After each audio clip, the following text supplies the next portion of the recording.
वैसे तो नवाखाई के परब नवा फसल आए के खुशी में गांव में ग्रामीण किसान मन मनाथे। लेकिन महासमुंद बसना के समीप एक छोटे से गांव चनौरडीही में नवयुवक मन के विचारधारा ले मनाए गए नवाखाई परब ह क्षेत्र में चर्चा के विषय बन गए।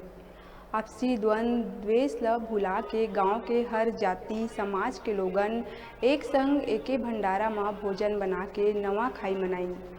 खेती किसानी के नवा फसल गांव के इष्ट देवता ला अर्पित करे के बाद गांव के वरिष्ठ बुजुर्ग महिला पुरुष मन के श्रीफल पुष्पगुच्छ तिलक चंदन से स्वागत करके आशीर्वाद ग्रहण करे के बाद नवा फसल ले बने प्रसाद पकवान भोजन करके क्षेत्र में आपसी प्रेम भाईचारा के संदेश दे के नवाखाई में नवा इतिहास रच दिहिन।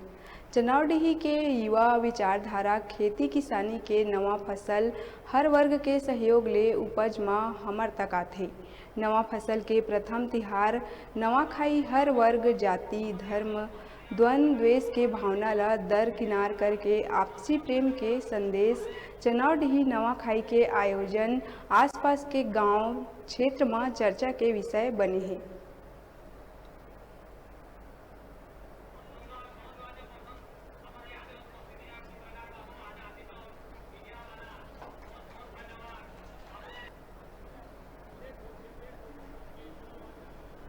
समस्त ग्रामवासी चनौरडीही उसमें न कोई किसी प्रकार का जाति वर्ग का भेदभाव है। हरिजन आदिवासी और कोलता तो ये बाहुल्य है।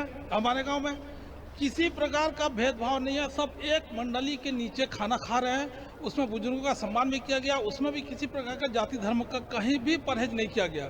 सब जाति वर्ग को एक समान माना गया है। पहली न्यूज 36 ला हमारे गांव तरफ से सादर नमस्कार। आप मन आज ये अनुभव करे हो यह कि एक नवा संयोग है, नया हमारे मन के विचार है गांव के। और आज सब जुड़ मिल के आदमी घर घर मनवा खाते हैं।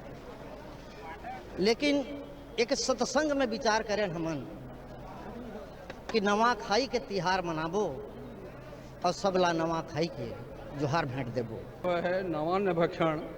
हमारे हिंदू धर्म में जब नया फसल आता है तो हम लोग नवा खाई के नाम से नवान्न भक्षण करते हैं, नवा खाते हैं। और इस साल जो है ना मेरे गांव में प्रथम है। और ये माने पूरे गांव जो है ना मिल के एक जगह जो है माने नवान्न भक्षण का कार्यक्रम रखा जाए। इसमें जो है ना 60 साल से ऊपर वाले बुजुर्गों का जो है ना स्वागत किया गया। 60 से नीचे वालों को, जो महिला पुरुष सभी को स्वागत किया गया।